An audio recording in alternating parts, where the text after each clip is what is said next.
అప్పు ఉండి కూచి నాకు పుల్లగా తినాలనిపిస్తుంది అని అంటుంది. కళ్యాణ్ నుండి కిచెన్లోకి వెళ్తే చింతపండు కిలోలు కిలోలు ఉంటుందని అంటాడు. ఆ మాట అన్నాక మళ్ళీ షాక్ అవుతాడు. ఇంకా అప్పు అయితే సిగ్గుతో తలదించుకుంటుంది. ఇంకా అప్పు ఉండి నేను ప్రెగ్నెంట్ అని చెప్తుంది. దానితో కళ్యాణ్ సంతోషంతో అప్పుని ఎత్తుకొని గిర్రుమని రౌండ్లు కొడతాడు. ఇంకా ఇందిరాదేవి ఉండి నీ కొడుకు తండ్రి కాబోతున్నాడని చెప్తుంది. ఇంకా అందరూ సంతోషంతో షాక్ అవుతారు. ఇంకా కావ్య అప్పు అయితే బయట కూర్చొని ఉంటారు.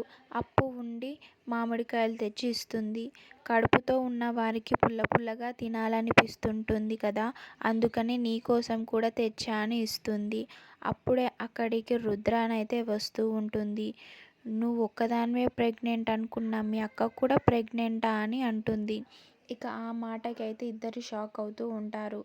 ఇంకా చూద్దాం నెక్స్ట్ ఎపిసోడ్లో రుద్రానికి కావ్య ప్రెగ్నెంటా లేదా అనేది తెలిసే విషయం. అంతవరకు please subscribe my channel for more videos and do support me guys.